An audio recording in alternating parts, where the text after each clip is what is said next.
All right, so the purpose of this gathering is for us to think through ideas of retellings, remakes, adaptations, retellings, remakes, adaptations, and how they reflect the present moment and how they can be used to imagine better futures, which is very convenient since that's the primary area of research in my most recent book that Dr. Bell just mentioned. There she goes again, Gender, Knowledge, and Power in Contemporary Film and Television Franchises, which focuses on the representation of women in transmedia franchises, and in particular, the way representations of femininity, power, and knowledge shift through the various iterations of characters and narrative frames in those franchises. So obviously this can go in a lot of different directions. Can't cover them all today. So I'm going to focus on one actually kind of narrow aspect of that research, and that's the representation of sisterhood as a symbolic form of women's empowerment, as my title. So I wanted to also just mention that sort of in addition to my scholarship, I also write a lot for the popular press, so these things end up dovetailing together. Most of the things that I've published have been about gender, race, sexuality, contemporary popular culture.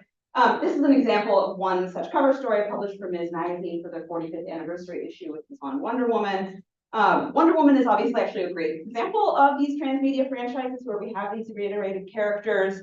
She's been around for over 80 years. First of the comics, designed as a female corollary to Superman, and then also on television, in film, in video games, on mugs, t-shirts, on magazine covers. Even if we just look at these 5 magazine covers as they're represented, the most recent ones from 2017, and then these older ones that are in the article as well, you can see how she's being deployed differently in different ways for different purposes and eras.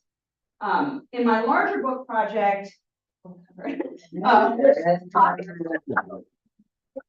which this talk is loosely based on, I look at the ways in which roles for women, in which roles for women, but particularly the articulation of femininity and ideas of feminine intuition, in the ways, next 7 pages.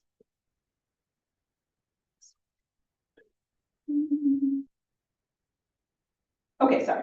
But particularly the articulation of femininity and ideas of feminine intuition or feminine power and knowledge structures are repeated in media narratives from Wonder Woman, Supergirl, to Terminator, to Resident Evil, and a few others, the way that these narratives replicate or reimagine tropes over years as cultures change. So Wonder Woman is an interesting example of that, as I said, but not the one I want to talk about. So I want to talk about sisterhood. And Wonder Woman usually works alone or with the male-dominated Justice League, which is a whole other topic of conversation. So instead, I want to turn to another long-running franchise and one that's a little more controversial in terms of how it imagines the contours of empowerment. But first, I want to talk a little bit about sisterhood very briefly. So in the female complaint, Lauren Verlant writes about what she calls intimate publics, which function as sometimes imaginary spaces of intimacy, belonging, and community between strangers who are ostensibly bound together by some aspect of identity, in this case, gender. She's writing mostly about women's culture in terms of magazines and books, but obviously this translates into media as well. So she writes in this quote, and I'll just read it really quickly for everyone, as a market domain where a set of problems associated with managing femininity is expressed and worked through incessantly, women's culture solicits belonging via modes of sentimental realism that span fantasy and experience and claim a certain emotional generality among women, even though the stories that circulate demonstrate diverse historical locations of the readers and the audiences, especially of class and race. In all cases, it flourishes by circulating as an already felt need, a sense of emotional continuity among women who identify with the expectation that, as women, they will manage personal life and lubricate emotional worlds, end quote. This sense that all women feel or operate the same way, or that there exists some amorphous emotional understanding between women or through womanhood, which sometimes gets called feminine intuition, can be a functional starting point for building solidarity, maybe, but it can also seriously elide difference, actual differences between women, or as Bell Hooks writes in the late 1960s in her essay Sisterhood, and I added this after I made the PowerPoint slide, in late 60s in her essay Sisterhood, Political Solidarity Between Women, in the mid 80s. The vision of sisterhood evoked by women's liberationists was based on the idea of common oppression Needless to say, it was primarily bourgeois white women, both liberal and radical in perspective, who professed belief in the notion of common oppression. The idea of common oppression was a false and corrupt platform, disguising and mystifying the true nature of women's varied and complex social reality, end quote. Cooks's point here underscores my question for the remainder of this talk. The most prominent franchises and adaptations of women's empowerment narratives have frequently featured white women operating through fairly generalized ideas of what femininity means and how it might underscore engagement with certain kinds of power. So, for example, through love or diplomacy or beauty or care work, domestic labor, motherhood, or the weaponizing of feminine sexuality. My question then is there a way we can take these retellings or imaginings of these tropes in transmedia franchises and that in a way that will lead to representations of women's power or empowerment through notions of sisterhood and belonging that are more meaningful than just surface level invocations of girl power, and move towards more nuanced and perhaps even actionable in the real world insights into the possibilities for solidarity across the lines of race, ethnicity, and gender expression.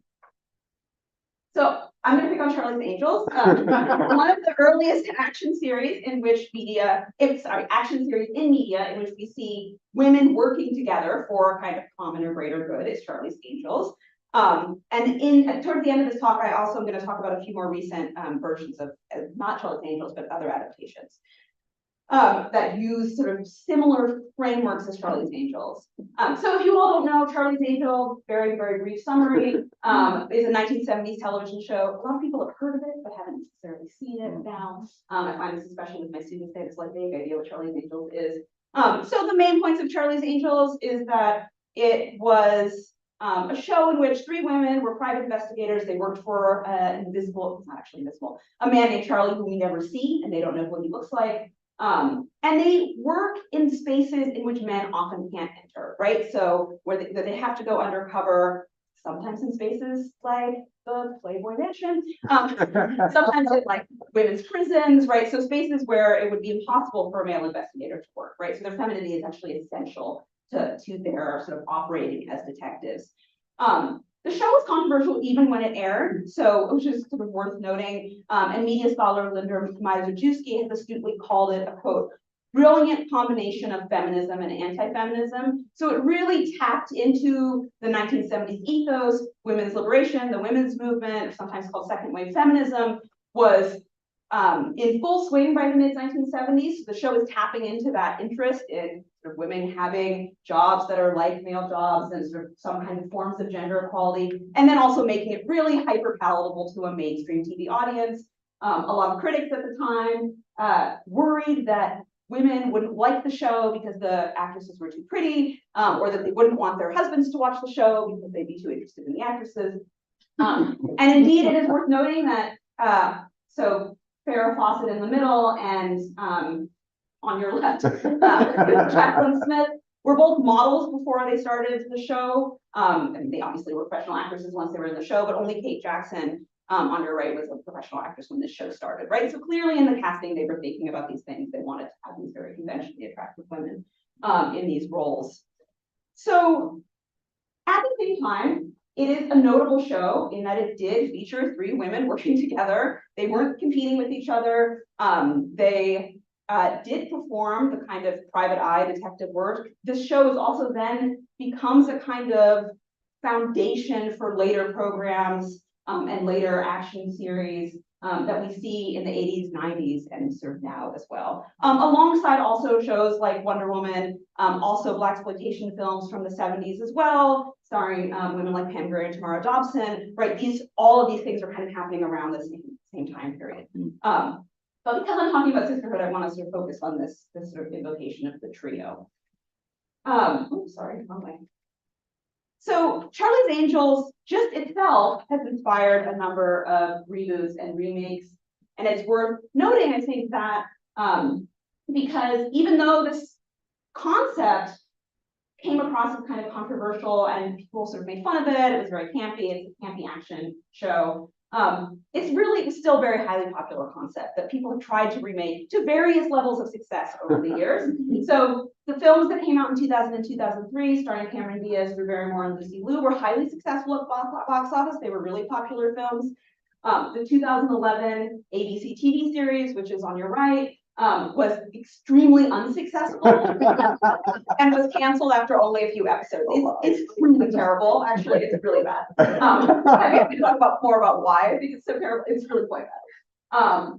So we have these like various sort of iterations, and you can actually, I think, even see. I don't want to spend too much time on it, but you can see how as we get into later iterations, they're like playing around with possible implications of racial difference, even though it's not really mentioned. So with Lucy Liu, with the casting, I've forgotten the actress's name, but with the casting of, there's a sort of Black angel in the, I remember almost nothing about that series. It's also set in Miami, so the Bosley character, who's the sort of middle manager character, is Cuban, right? So we have a little bit of like racial variety in these iterations. I want this to be used as an example, though, in terms of thinking about how these shows are retelling the same story, but kind of differently for different eras. I want to use as the example the way the title sequences work in these sort of different iterations. So in the 1976 title sequence, this is a sort of classic one, Charlie's voiceover tells us, once upon a time, there were 3 little girls who went to the police academy, and they were assigned very different duties, each assigned very hazardous duties.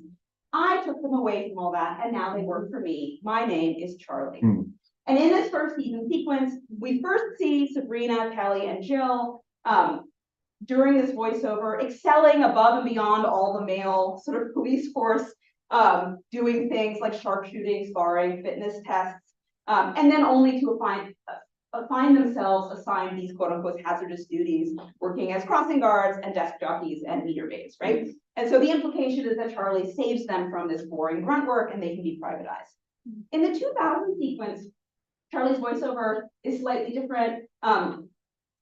He says that there were 3 little girls who grew up to be 3 very different women, and I want to sort of hang on to that invocation of difference really quickly and how that's being framed here.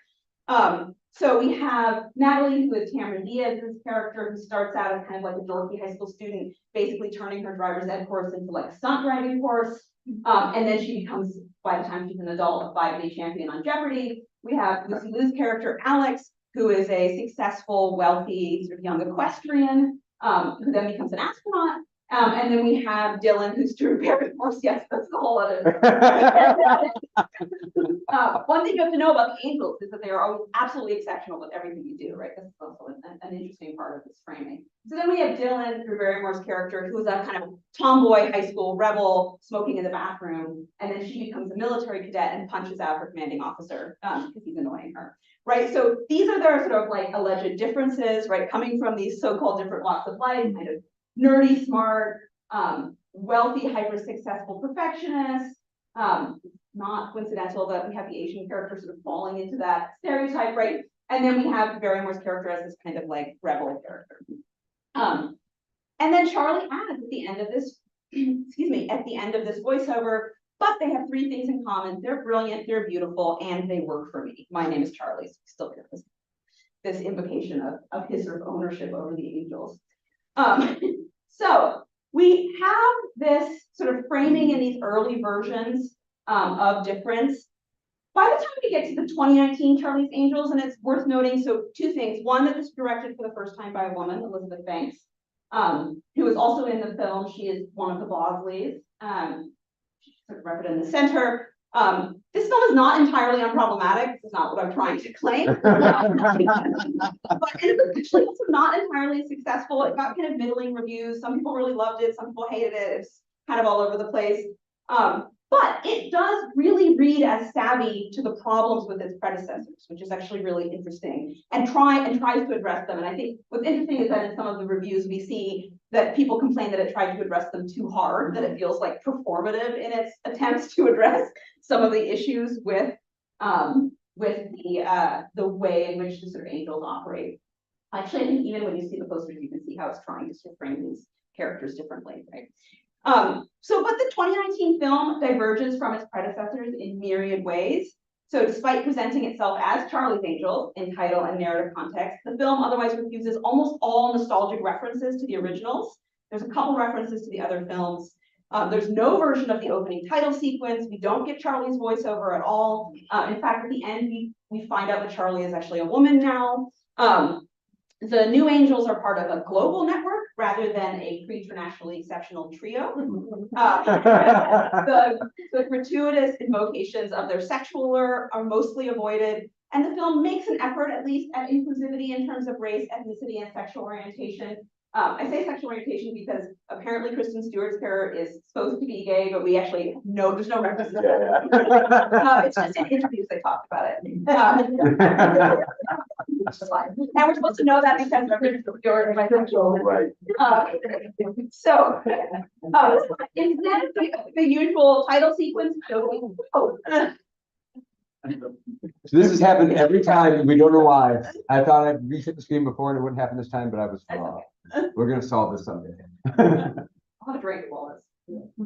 This is actually how we traditionally just take people off stage. Oh, yeah. So Okay. So instead of the usual title sequence showcasing the angels' past experiences, Banks's film diverges with a montage of unnamed, multiracial, international bevy of girls and women succeeding at athletic, intellectual, and adventurous pursuits. So we have them dancing, going to school, scootering, swimming, skiing, surfing, skateboarding, performing scientific experiments, roping cattle, practicing archery, and whitewater rafting. So this emphasis on the widespread and varied abilities of women and girls dovetails with the revamped Townsend Agency in the film, which is now decentralized and international with branches across the globe. And I just want to say really quickly, before I sort of get into my last points, is that I'm not saying that this necessarily makes the film sort of more successful at these things, but I think what it symbolizes an interest and an attempt to try to find ways to think about sort of bridging these kind of solidarity gaps. I think some of the issues with the film actually is that it's not fully successful at doing those things, but it's trying, thinking about them, which is more than you can say for, I think, the earlier iteration.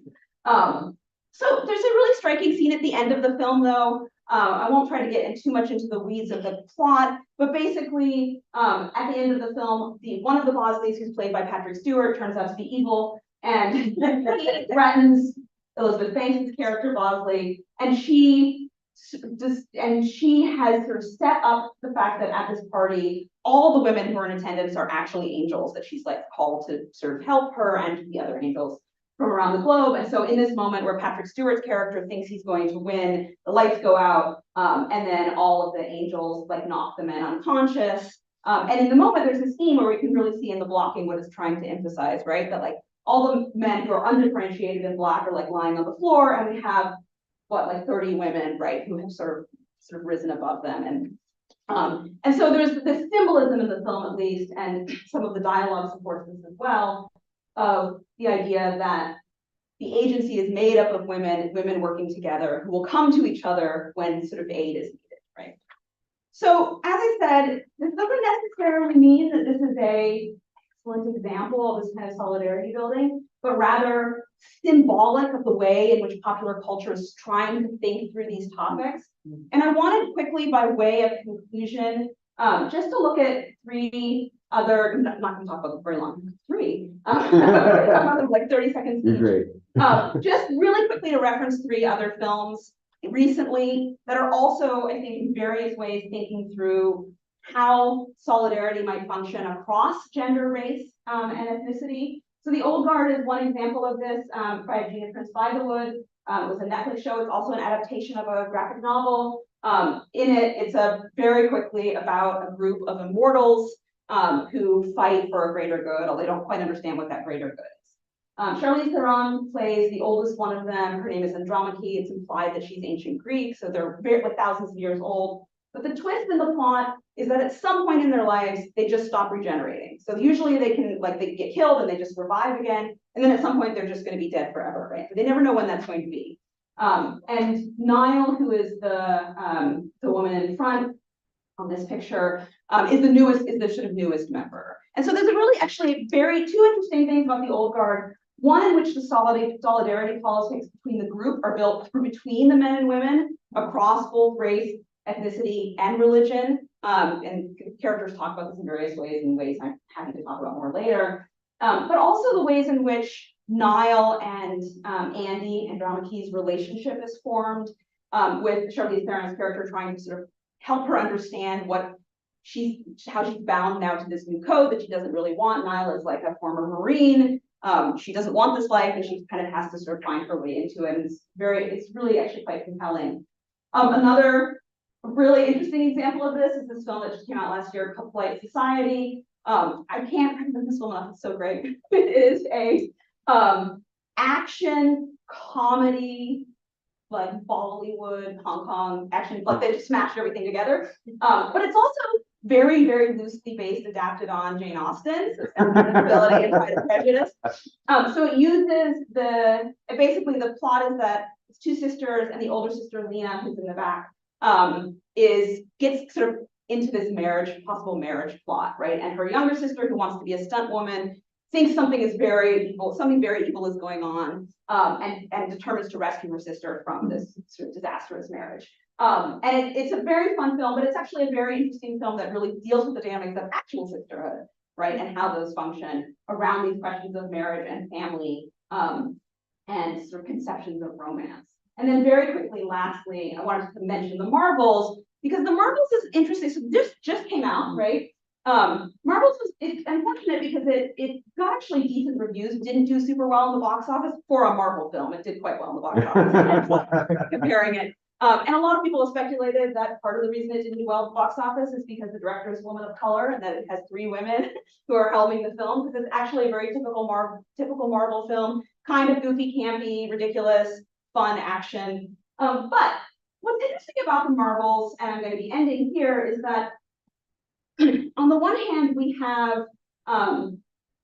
still have the sort of framing of Captain Marvel, who's in the center, Carol, and in the poster you can see this, right? She's the kind of central hero, the main hero, and we have these 2 kind of supportive heroes. And yet at the same time, the whole film is about how these 3 women have to learn to work together, because the plot is that their powers get entangled. So every time they use them at the same time, they switch places wherever they are. And so there's actually really interesting discussions about how those dynamics are built around sort of trust and relationship building and understanding where each character is coming from. They have very different backgrounds. So Kamala Khan, who is the character in the flannel, is a Pakistani American teenager, right, who had recently come into her powers and was in show Ms. Marvel on Disney Plus. And then Monica Rambeau is a scientist, but is also has a former relationship with Carol, because it doesn't matter how they're aged. So relationship with Carol, knew her as a child and really looked up to her, and they have to rebuild that kind of relationship. So in any case, I'm going to end here. But I wanted to just signpost the ways in which we have newer media still perhaps not as constructively as I would like for my happiness, but still in very interesting ways trying to think about how we build sort of this idea of sisterhood and solidarity politics along various identity what categories. Thanks.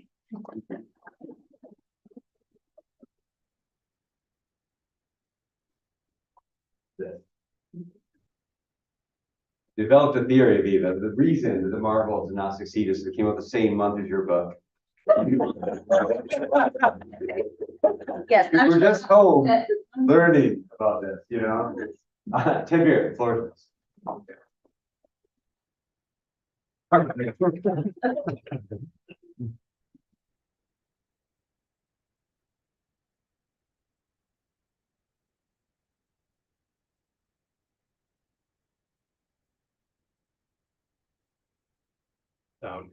Yeah, I think so. Yeah. Yes, depending how you put it.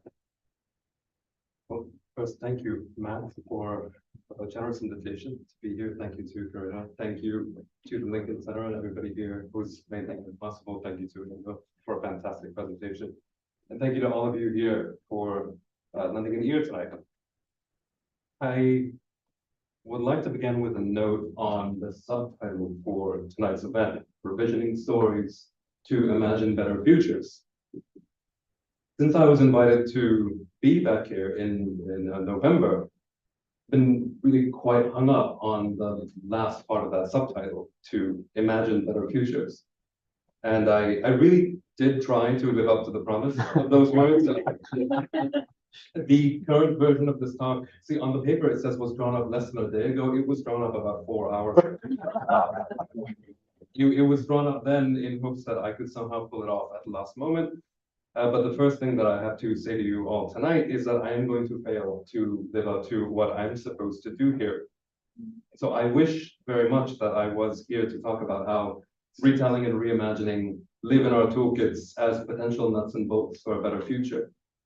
I wish that I could spend my time with you exploring how storytelling can be this crowbar, leveraging our horrifying past to pry open the door to calmer times. But I struggle to do that. I struggle to do that while we are all standing here or sitting here, deep in the bowels of the so-called war on terror, in a society still refusing to recognize the rights to dignity and life itself of Muslims around the globe. I struggle to do that in the face of ongoing collective punishments prohibited by international law, faced by Afghans, Palestinians, Kashmiris, Rohingya, Uyghurs. I struggle to do that while living and participating in a system fueled not by apathy towards the war on terror's so-called targets, but by hostility and cruelty. I struggle to do that in a world in which the denial of basic rights for those so-called targets is not an incidental fact, but a cornerstone for the way that we live.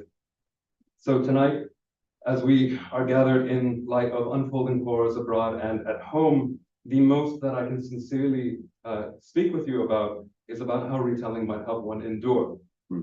This is a far less ambitious dream, I'm afraid, than what was supposed to guide me right now, but it is an honest one and a sincere one, and I hope that it might suffice. Now, while the subtitle for this workshop may have defeated me, I can still make a sally at his other questions. So I'd like to hone in on this one in particular. What makes a retelling or remake necessary in the present? All answers to this question would necessarily be bespoke, right? Tailored to the circumstances of each retelling. And so because of that, I'm going to divide the rest of this talk into 2 parts. The first will take a dive into the sort of background which produced one retelling, which is up here, a story published in Strange Horizons called The Miraculous Account of Khwaja Bayrak, and Saint of Zabal. And the aim here is to illuminate some of the processes by which the stuff of narrative gets remade. For the latter part of the talk, I will get into the mechanics of retelling through the example of a second story called Sartor, pictured on the left, published by Correo magazine. I'm calling on my own writing not only because I am wildly egotistical, but as a writer, I am, of course, wildly egotistical, but in hopes of being able to tell a few stories of the worlds through which my texts have been born. First, let's start with a couple of provocations. On the screen, you can see 2 works of criticism here. The first on the left is a book which is a translation into English of The Fall of Language in the Age of English by Minei Musamura, which is a book profoundly concerned with what happens to language and literary production in the shadow of English's global reach. The second is an essay by Başak Candar, Turkish Literature at Sea, investigating the boundaries of world literature as a genre, to the question of what is deemed worth translating into English in the first place. And translation, we should recall, is a key medium for retelling. Misumura, Chandar, and many, many others offer varying perspectives on a widely shared concern. While English has become an indisputably global medium, the epistemic and economic forces determining the public production of English narrative often slam limits down on the possibilities in English itself. And this is most particularly the case for authors who write from and with the global South. This is all to say that English can and often is a beloved narrative vehicle and an antagonist against which one must strive all at the same time. And though English, as well as its associated generic forms, is certainly entrenched across the globe, it exists in a vaster ecosystem alongside other narrative vessels. Trade paperbacks and digital short stories dwell in relation to the Hakawatis of North Africa, to the Naqals of Iran and the Dastangurs of India. So if we entertain Misumura's argument for a moment that English hegemony exerts a potentially dangerous pressure on non-Anglophone literary forms, then we have to ask what narrative endurance might mean in our current context. Let me be clear about my own definitions. Endurance should not be confused with conservation. Survival means dealing with all the violent intimacies of contact, not ignoring them. And my response, of course, is guided by the facts of me being based out of the United States at the moment and telling stories in English. So as the Anglophone narrator who spends a great deal of time living with non-English things, I might seek to infect English with DNA fragments from those very same non-English things, so as to participate in a collective process of mutating the language's outer bounds. One such epidemiological route is to sort of mediate a conversation between narrative genres. And in the specific case of my fiction, I have often tried to make the genre of short stories talk to a much older literary form in Persian called the tazkira. Broadly speaking, a tazkira is a work dedicated to the remembrance and memorialization and veneration of a holy figure. So prophets, saints, heroes, martyrs, other pious persons. Many tazkiras are comprised of brief miracle stories, narrating extraordinary events that might have happened in saints' lives. And here you can see, for example, a page from a tazkira composed in the early 17th century, detailing how an Afghan dervish miraculously blinded an invading army with a handful of dust in the region of the Suleiman Mountains on the present-day Afghanistan-Pakistan national border. Lest one assume that tazkiras are a strictly pre-modern phenomenon, let me assure you that this is not the case. Some years before I went to university and spent a lot of time writing about tazkiras as a historical phenomenon, my cousin in my ancestral village wrote a tazkira of the Sufi master to whom my maternal family was devoted. And the miracle stories of that dervish mediate our collective family lore and knowledge about British imperialism, about World War II, and about other historical events. So then, as now, tazkiras are not meant as supernatural fables. They are meant as complex historical truths. Given all this, it might seem strange to deploy the trappings of a tazkira, a genre of truth claims, to composed fiction. But I prefer to see things a little differently. Rather than construct an opposition between the genre of truth claims and the genre of fictions, I want to see whether we can use forms like those of the tazkira in order to erode the preset boundaries between those categories. For after all, our ideas of what is truth and what is fiction are completely bound up in the ongoing processes of colonialism. How might this work? Let me tell you a story. In the summer of 2021, after the Taliban came to power in Afghanistan, the new government sought to replace the former flag of Afghanistan with the flag of the Taliban. The flag of the Taliban is pictured on the right, the flag of Afghanistan, the Republic of Afghanistan is on the left. This was a moment accompanied by a great deal of disbelief, frustration, and fear. I was living in Vienna at the time, and one evening, a friend who had recently left Kabul passed by my apartment en route to his night shift. We spent a few minutes standing on the street talking about the flag's replacement. And he showed me some photos from folks in Kabul of the new banner going up, the old one coming down. And one of those was captioned by a message in Pashto, which he repeated on the roadside: "My heart is on fire." Predictably, there were many in the West who took this moment to summarize Afghan history in these two flags. Here was an easy metaphor that could be used to wash European and American hands of Afghanistan once and for all.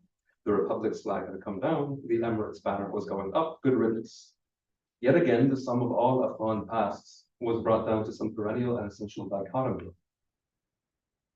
So in those days, a dear friend of mine and I would spend many hours trading thoughts on what was happening. And in our conversations, we often circumambulated the question of what was being lost in this reduction of Afghan history. And among the mass of lost things were other flags. And here on the right, you can see a nest of markers at the purported tomb of the first Afghan, Qais Abdul Rashid, in the mountains, in the Suleiman Mountains, also called Gazeta. And here you can see on the top left, objects memorializing the slain in the Afghan countryside in Wardak province. And long before today's nations had ever been imagined, pennants had been flying over the bodies and memories of the blessed dead.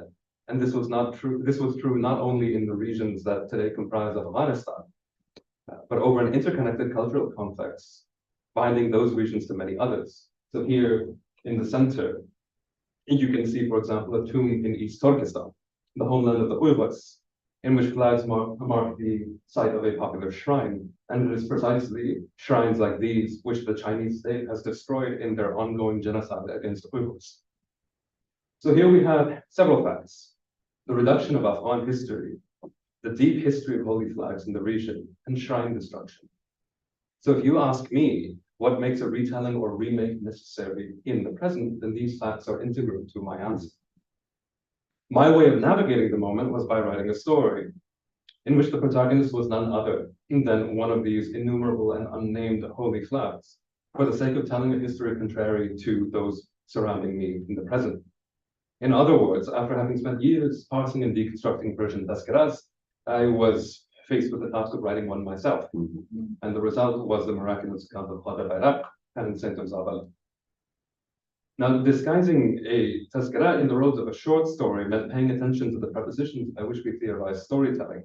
To put it plainly, I wanted to reject the idea of writing anything about Afghanistan, because it strikes me that writing about Afghanistan and Afghan history has been the root of the problem for decades now, or actually centuries. This means that we are forced to break from our old habits and look for new prepositions with which to challenge the word about. My search led me to at least momentarily step outside the manor house of English and into the alleyways of Persian, towards the word hum. So I hope we are all ready to learn a little bit of Persian today.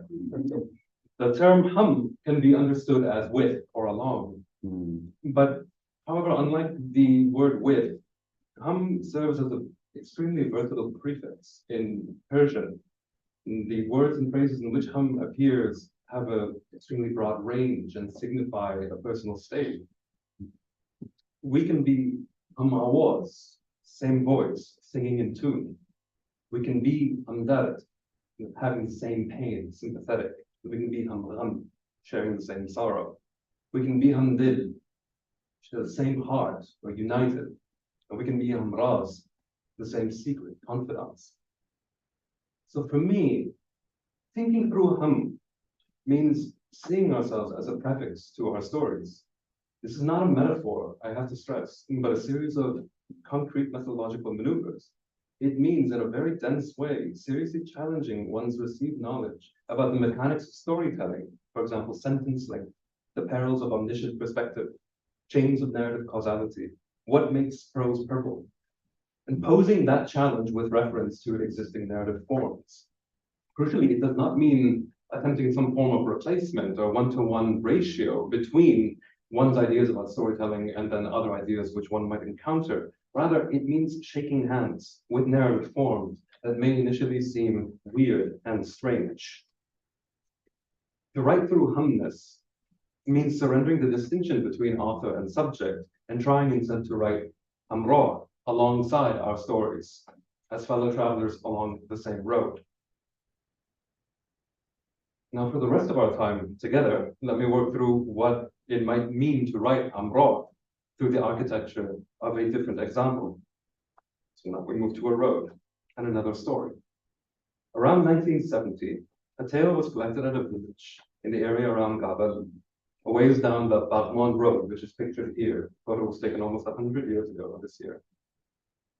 In this story, 40 dervishes were traveling down the Bagman Road when they were suddenly decapitated by mysterious foes.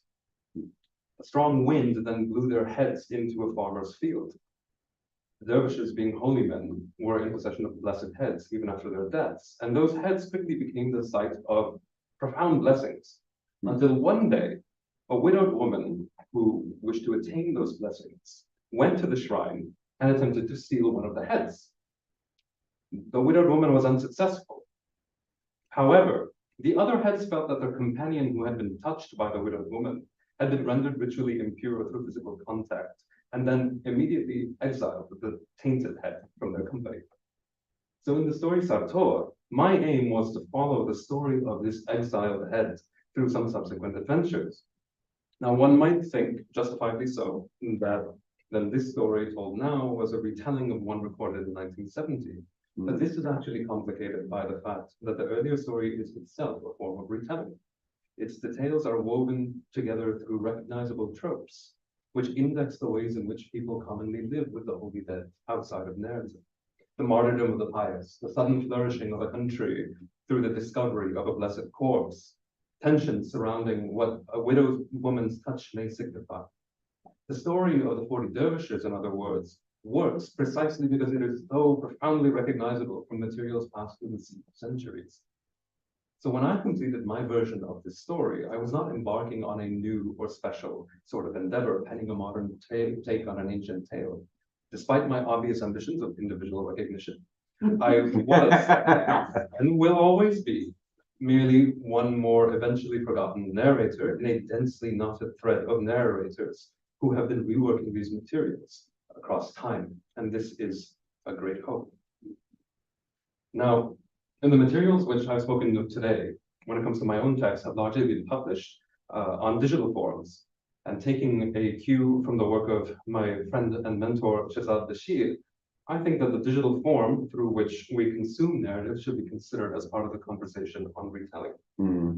So, in the context of Sartor, the digital medium meant that we were publishing not only the written version of the text, but an audio version as well. This made me ask what an audio file could do that a written text could not. Thus, for Sartor, the good folks at Correo magazine graciously accommodated my request to have the audio version of the story include something absent from the written one. So instead of beginning with the first line of the story in English, as I had written it and sent it and submitted and queried it and everything, I retroactively translated the first line into Pashto and then immediately sought the help of a dear friend to make it sound viable. The audio version of Sartor thus offers a facsimile of the story's soundscape in Pashto. So the written text begins as follows. They say, though God knows best, that long ago in a country at once mountain and river and town and meadow, 40 wandering dervishes stopped on the roadside for noon prayer and were slain by bandits. But in the audio version, one first hears the following. Wai, al khudeh der akhwa, fayo watan, ke hum ra or hum singa or hum khar or hum chamande, sarweh darweshan da mastikhin para da sarak par para utreda.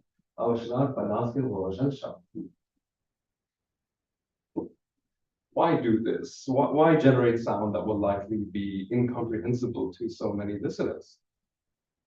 For me, in this instance, it comes back to the question guiding this talk. What makes a retelling or remake necessary in the present?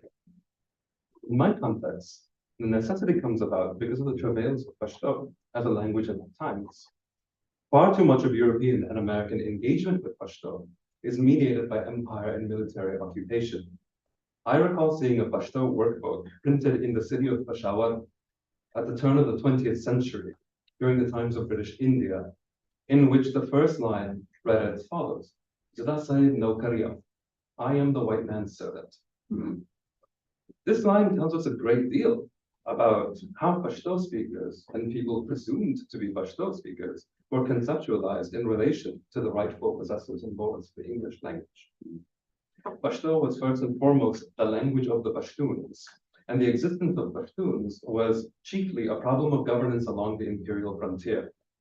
And these ideas still circulate today in the glut of materials produced by so-called political experts, locating the root of Taliban violence in the facts of being Pashtun, and thereby justifying collective violence against Pashtuns. For me, composing a line in Pashto, Sartor, was about meddling in this bad romance between English and Pashto. It was about replying to the idea of Pashto as nothing but the language of the Pashtuns, whereas English and all other languages besides are allowed to inhabit universes. It was about all the shackled cosmoses and amputated histories of Pashto I have encountered on my own road, and trying to find my own way back to a world where our English can see how Pashto soars and dives in relation to other linguistic worlds, a world in which there have always even been, indeed, Pashto speakers who are not Pashtuns, Pashtuns who are not Pashto speakers, and much else in between. So to me, as a storyteller from the wrong side of the war on terror, those brief few seconds of Pashto are a quite literal retelling, in which lies, if not a dream, the beginnings of one, the dream of a future in which we are free to exist in the fullness of who we are. We are not there yet. Perhaps we can endure for long enough to get there. Thank you.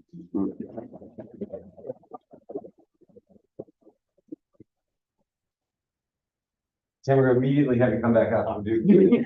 It's always the most awkward furniture part of this, but let me get these out of the way. And then, yeah, you want a chair? Very comfortable. I've lost my notes, of course. So I was gonna say.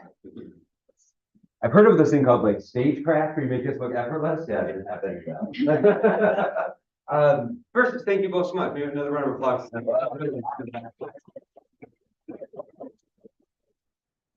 Yeah, spectacular. Thank you both. I'm going to open up kind of immediately. I'd much rather hear your questions than mine. One of the things I was thinking about as Tanvir was finishing, that was kind of on my mind.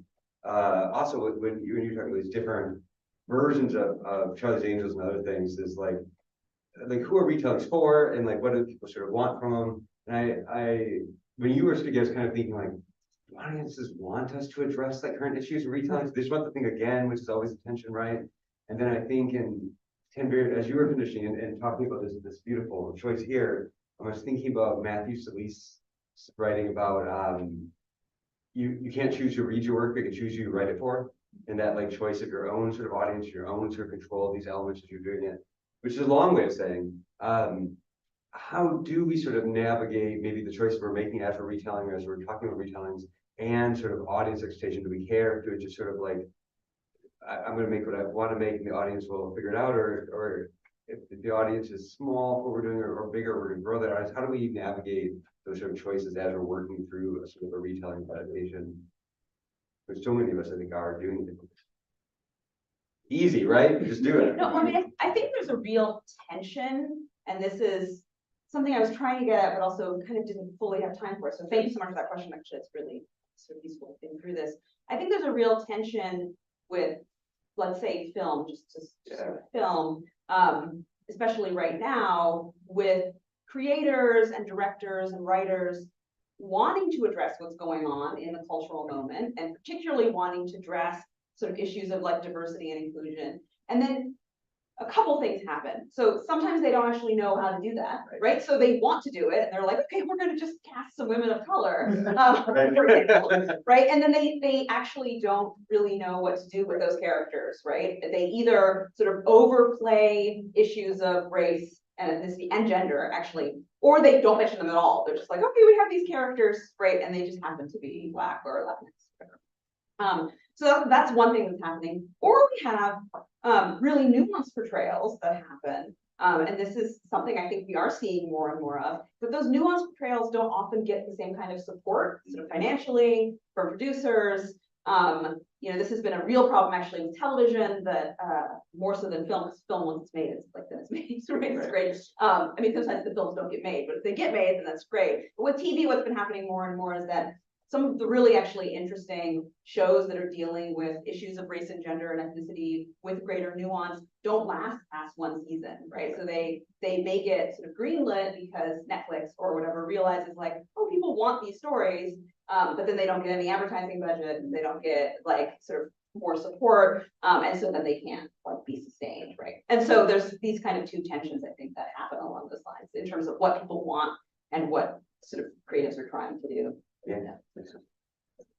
I absolutely agree with what you're saying. I think that tension is a wonderful way of putting it, because ideally one would wish to be able to say, I don't care. Right. And there's no harmonics. Yes. Simple, smart, like living in a cave, right? And then just kind of doing this. But one has no choice, because the way that you encounter language is mediated by what has been made publicly available. So whether or not one is conscious of it, the market tropes exist, and then these are the walls against which your sonar is pinging constantly when you're shaping your own narrative, because you have grown up in a particular ecosystem of what language is. And I think that there's I'm thinking a lot about folks who have to write in Soviet Central Asia and other similar contexts, and I think that there is a way in which consciousness of the fact that, okay, these are the tropes and these are the expectations it enables a productive conversation instead of having to turn that into the sort of torturous pressure of like, well, I have to do this and include that, and then this is saleable, this is marketable. But then actually just trying to figure out how to, okay, if I truly don't care, but I know that I am informed by all these things, how to set up and how to navigate like this labyrinth that has been set up. And in that, hopefully there is a degree of ability to get away from what one might recognize as, well, I'm clearly writing for a gaze that is not mine, right? That as spec fic writer, I think that this was particularly the case when I would speak to many people and go, what story, all right, like some sort of Yeah, oh yeah. You know, makes sense and this would be easy.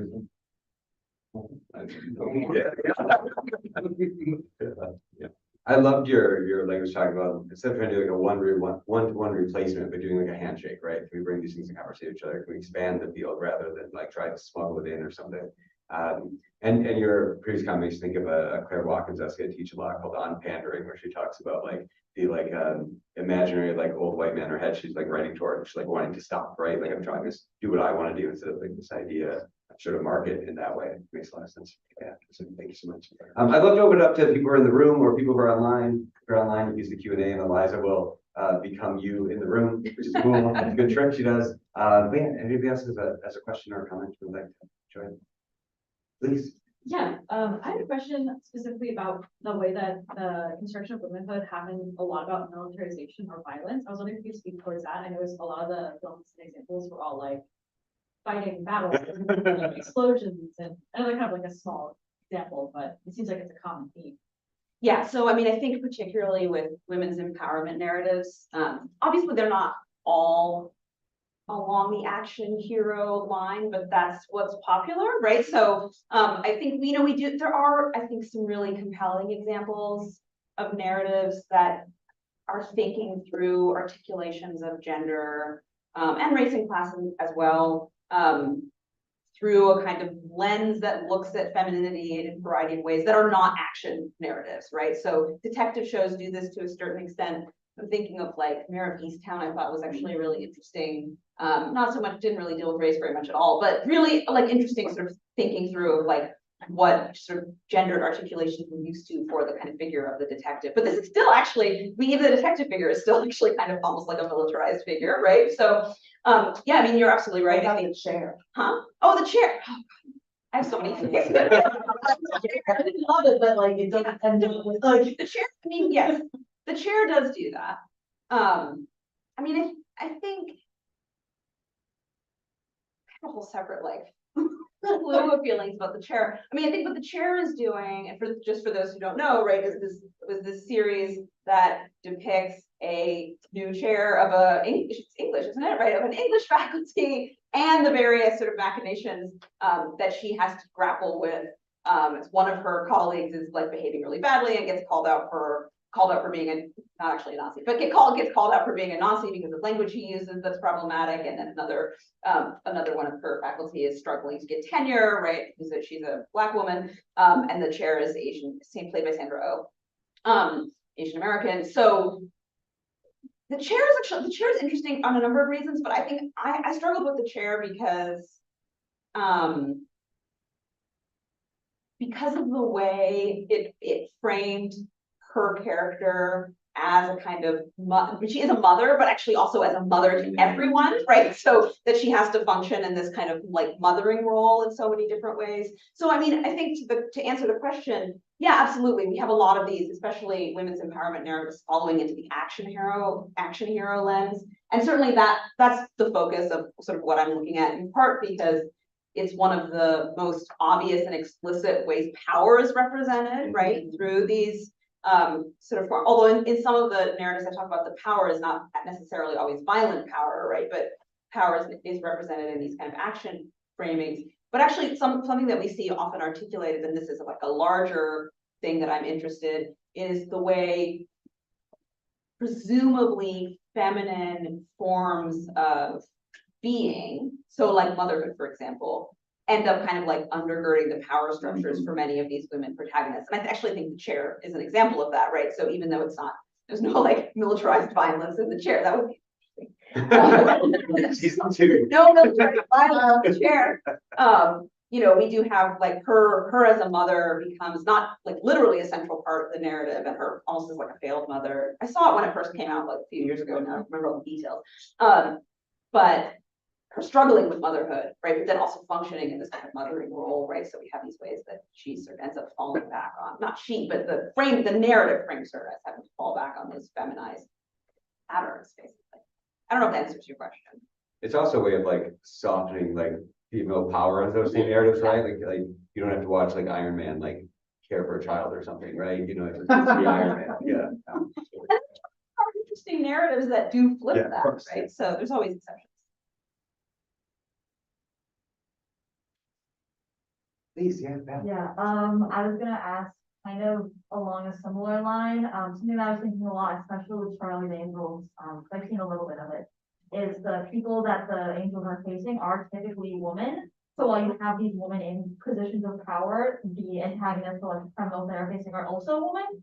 And then comparatively in some other media, like some like Marvel, and I think kind of in the old guard, even though like the thing in the old guard, but like the main bad guy in the old guard is a man. Kind of how gender is like implicitly kind of a big factor, and not only the protagonist, but also the antagonist, especially in Southern Angel in general. So I was kind of wondering like what your thoughts on that was, and how specifically like the people that women are teaming up to fight against are like affected by like gender.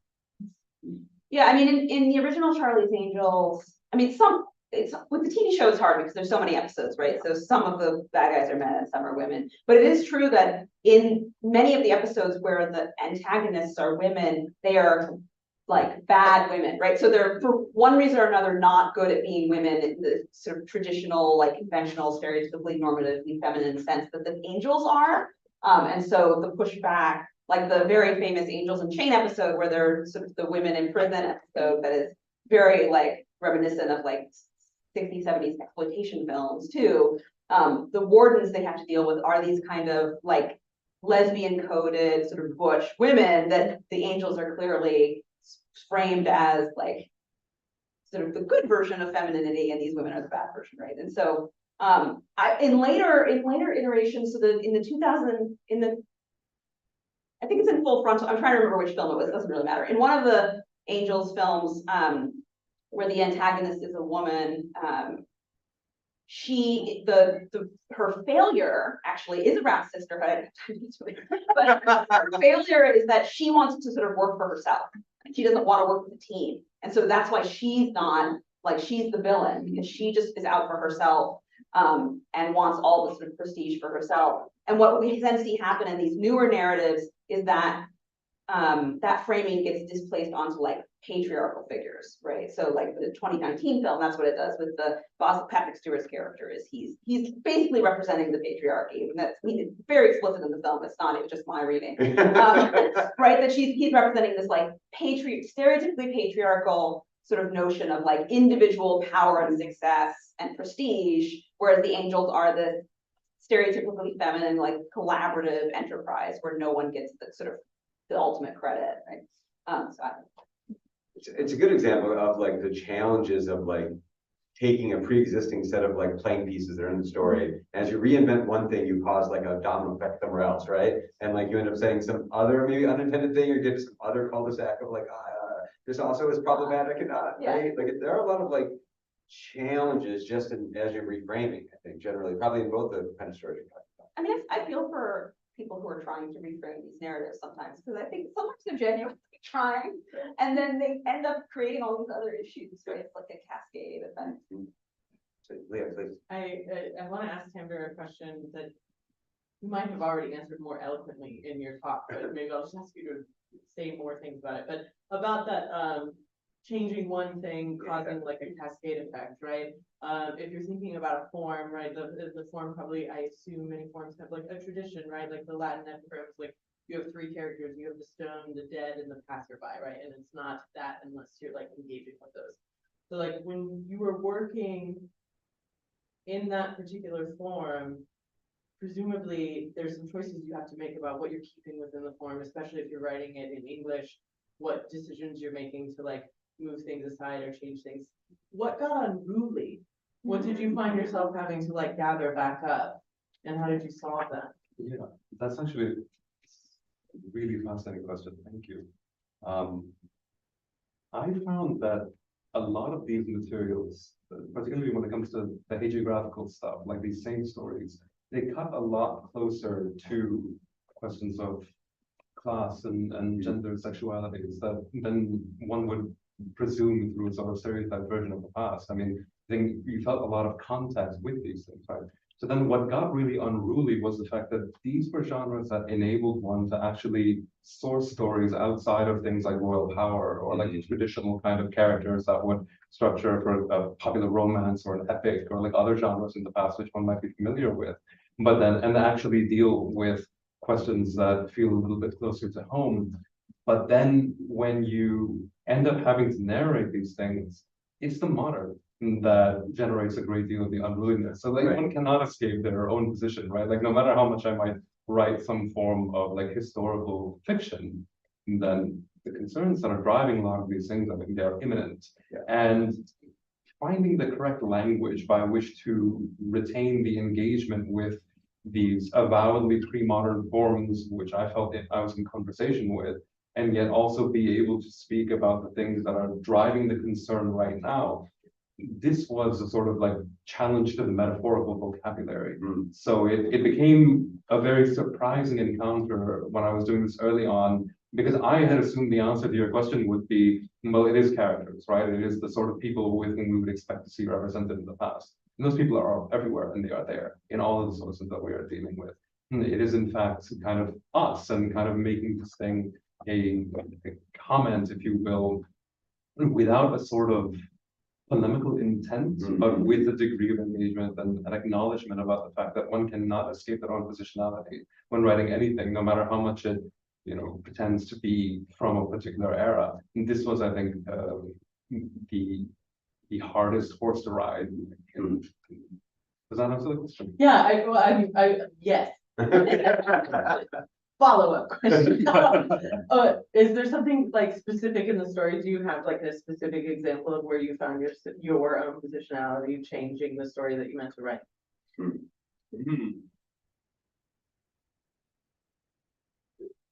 Perhaps the best example actually doesn't come from the two about which I was speaking right now, but in a different story that was published elsewhere. I remember one of the things that caught me was this Sufi idea of annihilation.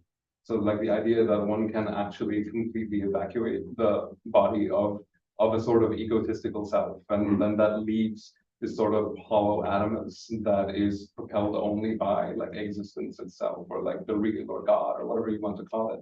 And having to actually wrangle that in a language which made sense for like spec fic authors reading in English, right? That was something which I went, okay,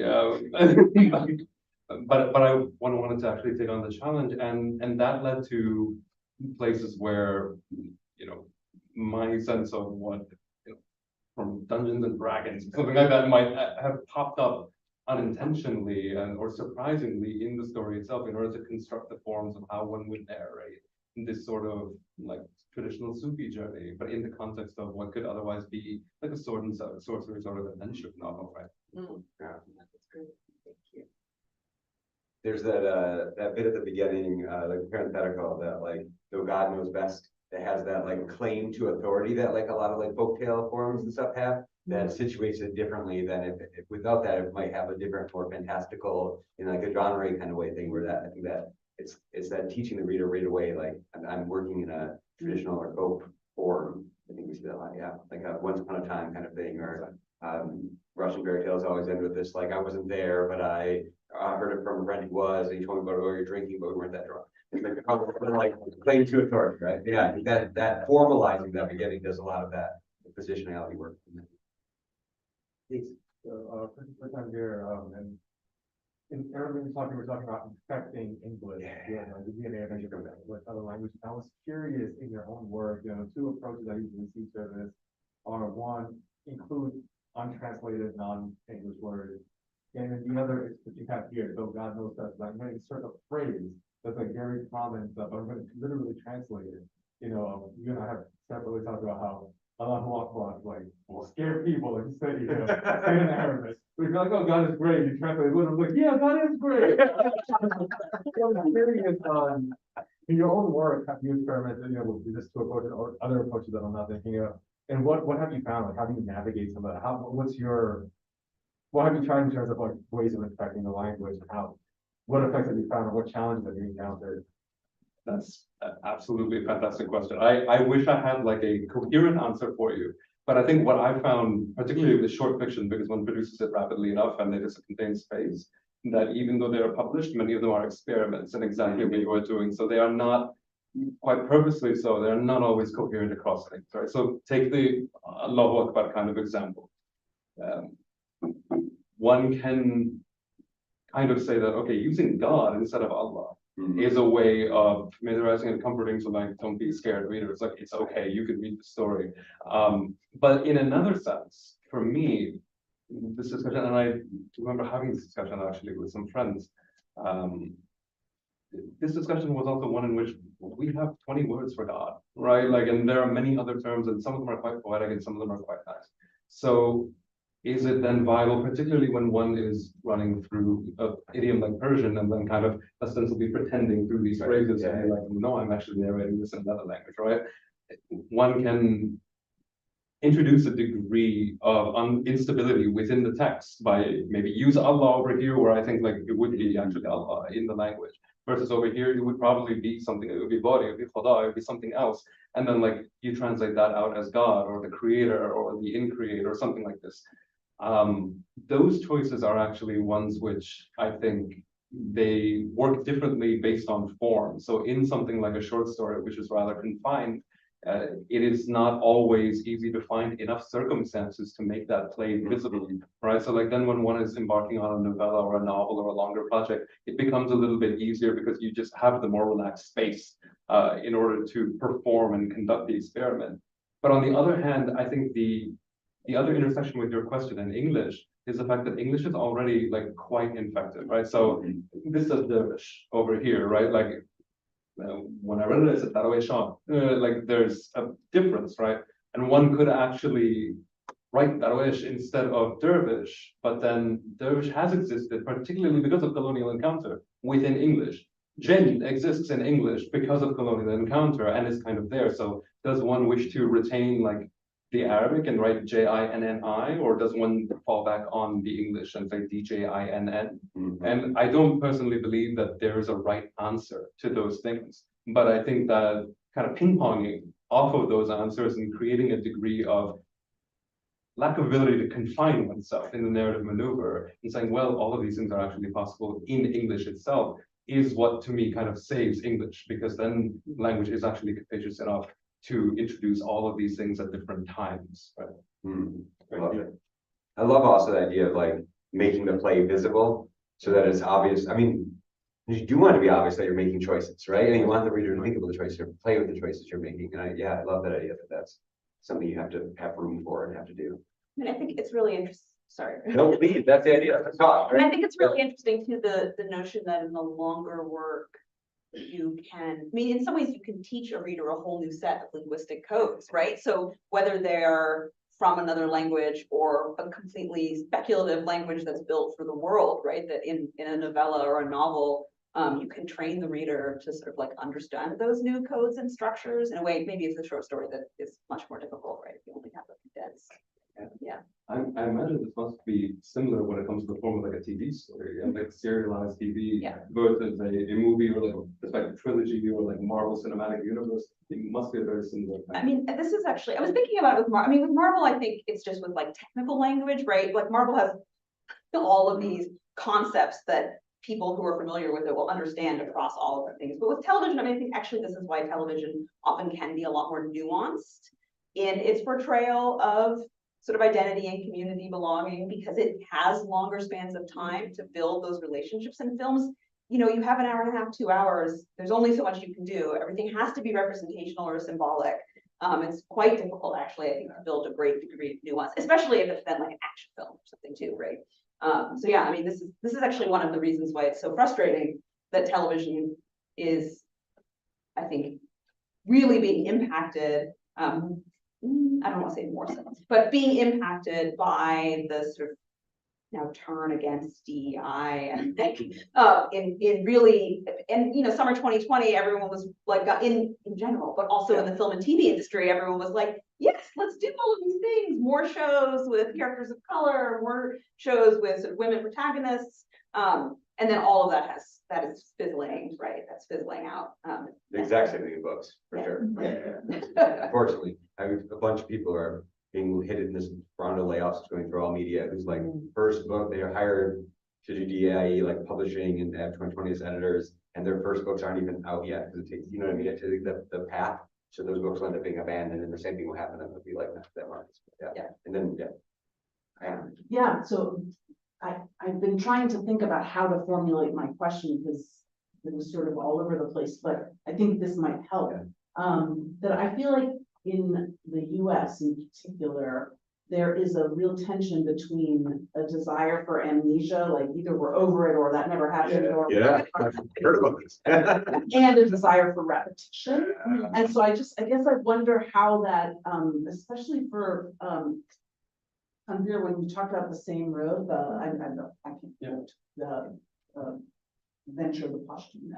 But, it made me think about my son who works construction and, he works on the kind of demolition side. And a lot of his work is in these communities, these gated communities where they have HOAs and the houses have to be built the same exact spec. And they tear down the house and build the exact same house. Because people want a brand new house, but it's the same fucking house. That makes you go crazy. Again, like, it's like this weird, I do feel that tension between like, we want to forget and it has to be brand new. Or we're just like kind of retreading the same things as Sisyphean style. So I wondered if you both could address that. Also, Amnesia and Repetition is a great book title about that. You should probably go write that. I'm already reading it. Yeah. Right, I mean, because that is it. That's It is a really fantastic question. Yeah. And honestly, like, it could also get me into lots of trouble because now I want to go on up and look at the screen. But I will say, Turn the camera off in like 2 minutes. yes. But actually to some exactly that, the context of these things, particularly narrating in the United States about Afghan materials, I mean, repetition and amnesia is I think a fairly good way to deal with things, right? Like, I mean, to this day, those of us who are taxpaying American citizens are all complicit in participating in an economic chokehold that is stopping millions of people and destroying the entire country. We are still doing things in Afghanistan, and all of us are, as public supporters, complicit in this. But we don't want to think about it, and it is one of those moments in which the enforced amnesia around these sorts of issues it's like deeply painful. Because then it is not, this is a matter of past narrative, right? This is a matter of like material realities and like how our habits of amnesia, which I think are inculcated through the narrative which we consume, actually lead to extremely tangible effects that are killing people, right? And maybe we keep seeing new Charlie's Angels so that we don't have to think about it, Yes. right? Like, so maybe that repetition enables the amnesia or something. I don't know. There's something there, right? I think absolutely it is the case. It is and you see this actually in terms of the moments in which discourse and entertainment and narrative is still produced about the issue in order to conjure up a particular moment or a particular boogeyman, almost as if like one is still there in that moment. And far be it from the fact that like, okay, this is not the only story that we could tell about it, but the way in which that repetition of, for example, heroic narratives of American doings abroad, or the the repetition of the idea of this is the good Muslim, the good Afghan, the good. Oh, it's always the translator. It's all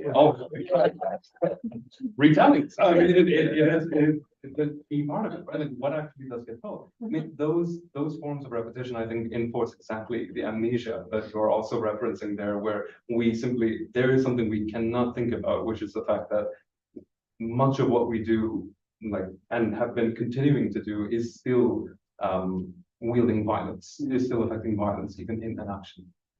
I mean, I think one of the things that's interesting about this too is that, I mean, while you were talking, Tanvir, I was thinking that the amnesia, the relationship between amnesia and repetition is also it's a relationship of displacement, right? So the forms that are being not explored, the things that are happening that we're trying to forget, we want to repeat, and I don't want to get all Freudian about this, but that we actually want to see like repetitions of these narratives, but not in the real form, right? So I think actually, just to use a very quick example, in the first Captain Marvel film, I don't know if folks have seen it, but the whole film is about oppression, right? So the film is about how Carol, she's an amnesiac and she's living with this alien race. She thinks she's part of this alien race called the Kree, who turn out to be like terrible, like imperialists, like colonizers.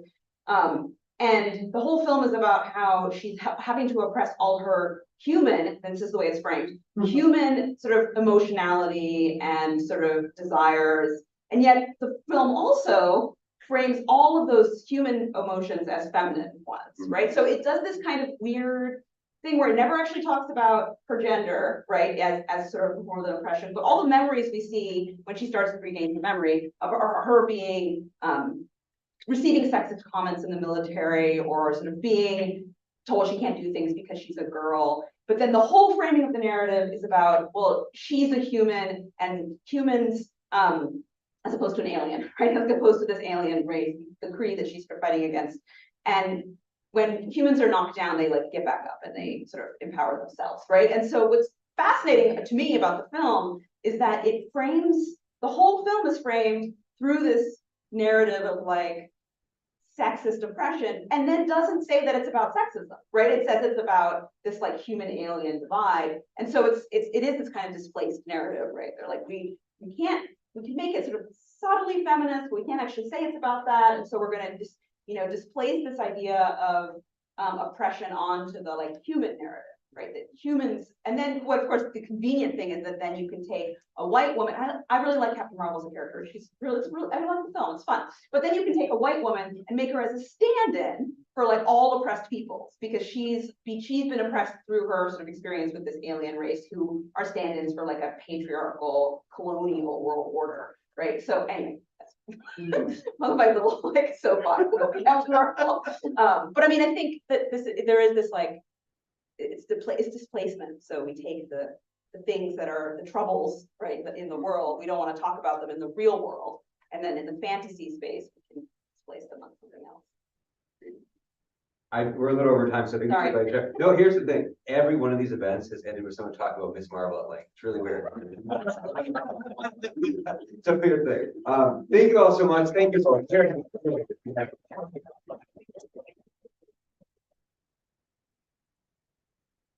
Thanks all of you for being here. Thanks again to Eliza and Karina for running the event today. Yeah, we'll see you all soon. Our next event is in February. We have a 21st, and which will be about using speculative thinking to think about speculative fiction, tool speculative fiction to think about policymaking in a sort of direct way. I think it'll be really great. So please join us for that. Thank you so much. Thank you. Thank you. You two are so great. Thank you.